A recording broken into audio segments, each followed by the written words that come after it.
Fast, focused, and fearless. Here's everything you need to know this rush hour of December 16, Monday. I'm Riza Diaz. We start today's rush with images and clips from Mindanao following the 6.9 magnitude quake that rocked Davao del Sur on Sunday afternoon.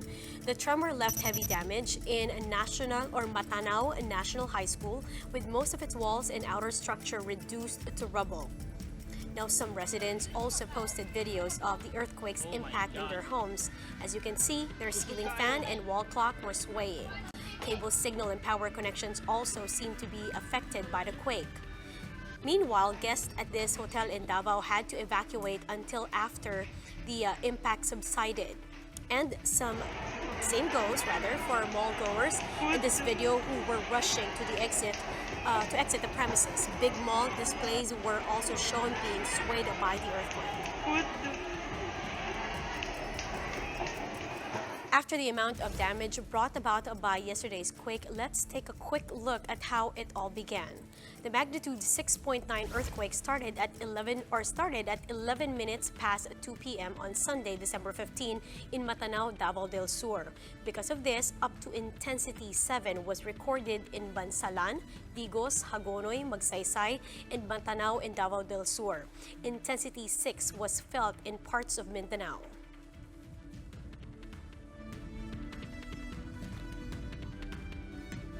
Meanwhile, intensity 5 was recorded in the following areas.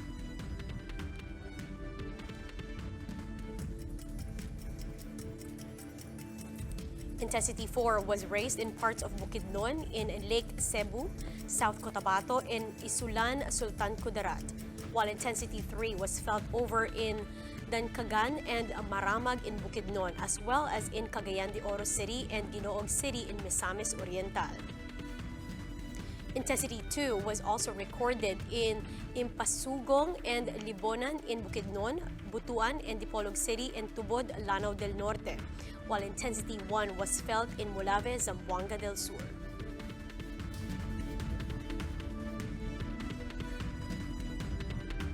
And because of the quake, some LGUs in Mindanao have already declared class suspensions today. There are no classes in all levels in Cotabato City, Davao City, General Santos, and Davao del Sur, including all offices. Classes in all levels were also suspended in the following areas flashed on your screen.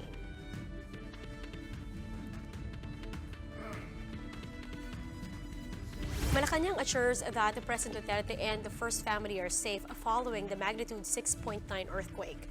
Presidential spokesperson Sal Panelo says Duterte was with his daughter, Kitty, when the quake struck. Duterte's common-law wife, Hanilet Avancenia, was on her way home and arrived unhurt. Now, the Presidential Security Group says Duterte's home did not sustain any damage, but they will check it out once again just to be sure.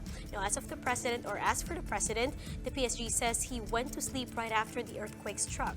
Meanwhile, Malacanang orders all concerned government agencies to respond promptly to areas affected by the tremor. The palace also urged the public to stay calm but vigilant in anticipation of any aftershocks and to refrain from spreading disinformation that may cause unnecessary panic. Now, to give us an update on other areas affected by the earthquake, we have with us Jem Avancenia reporting live from Davao del Sur. Jem, we would like to know the latest situation there. Riza, the retrieval operation here in Parada, Davao del Sur is still ongoing after a 3-story commercial store collapsed yesterday. 6 were rescued while 5 are reported trapped inside the building.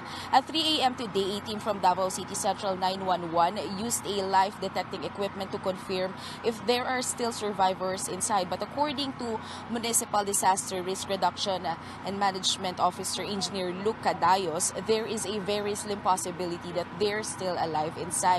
Rescuers are having hard time operating since we are still experiencing strong aftershocks after the 6.9 magnitude earthquake yesterday. But Cadayo said they will not stop until all missing are accounted. The 6 wounded are now inside the hospital and still under medication. Meanwhile, 4 were also brought to the hospital after Padada's reservoir collapsed yesterday. Riza?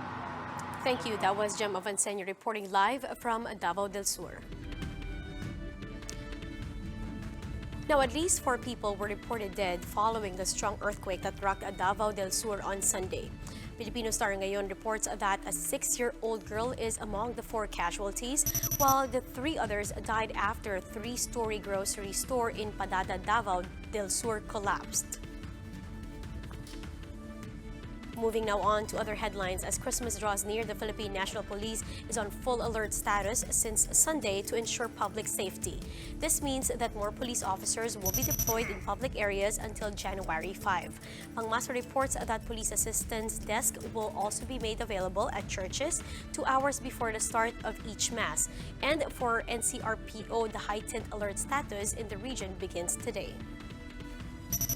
Yung mga regional mobile force at saka yung mga district mobile force will assist the stations kung saan yung na-assist na talagang sobra ng tao. 50% of our force will be activated aside from the regular patrol natin.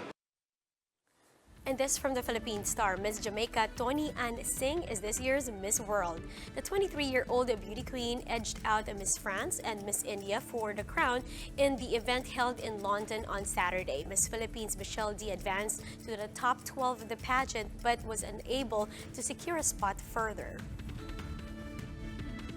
Let's fast break now to Sports Rush. Northport kicked things off at the PBA Governors Cup semifinals with a serious upset against Ginebra on Saturday. Lynn Olivario has more.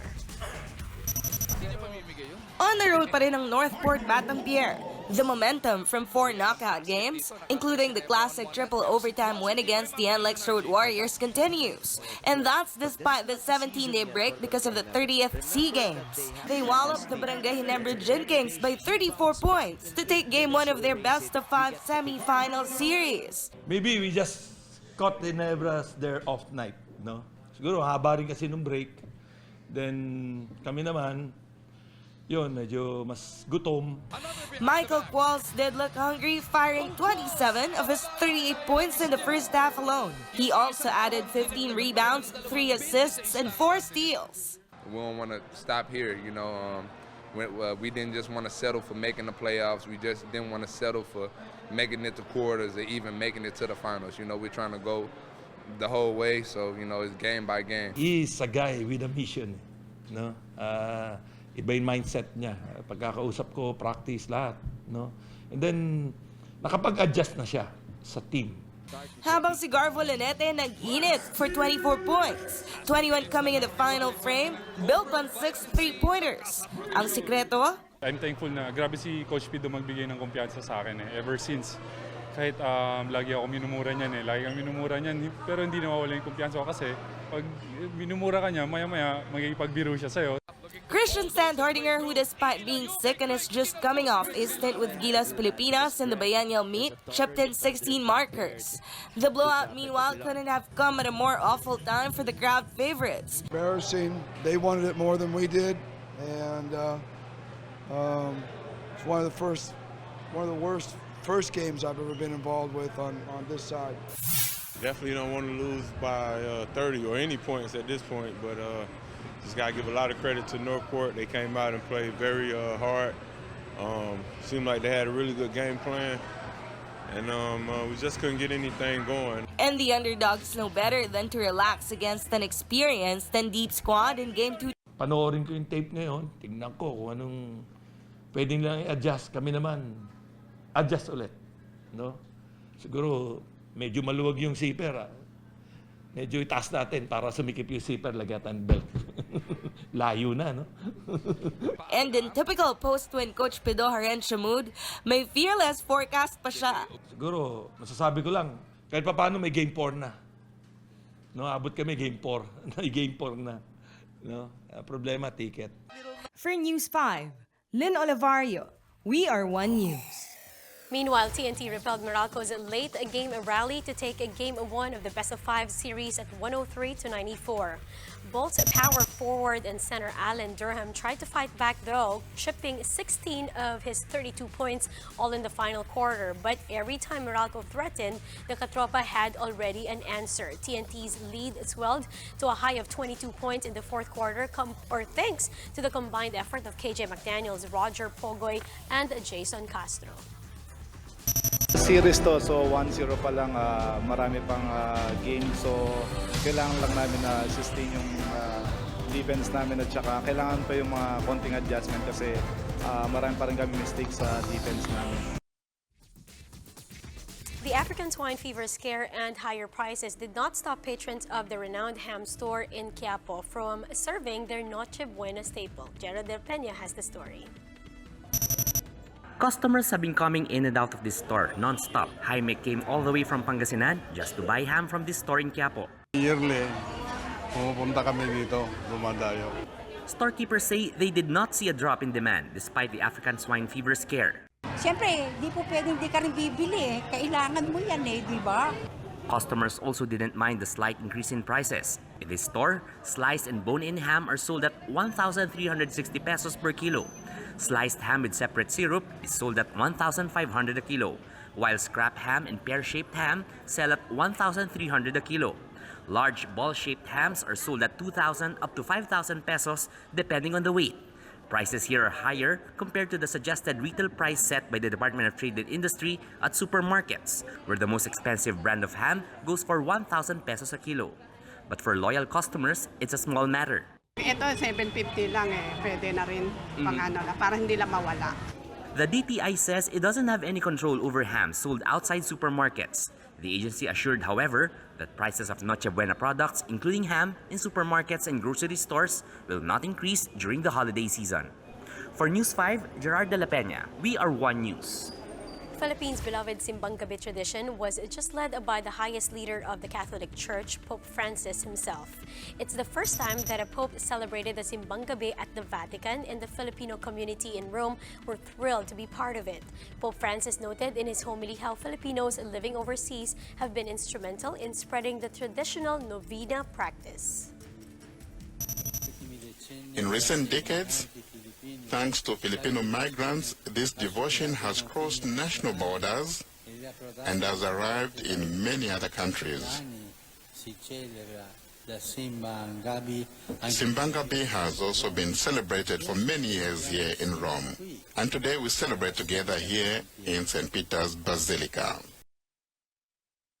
And here are the stories to watch out for later today. Clearing and relief operations continue in Mindanao following the strong earthquake that struck the region. PNR's new trains from Indonesia will be fully operational starting today. And PBA semifinals action continues at the Big Dome. Will Barangay Ginebra bounce back in Game 2, or will Northport, the Batang Pier, continue with their momentum? Find out live at 7 p.m. on PBA Rush.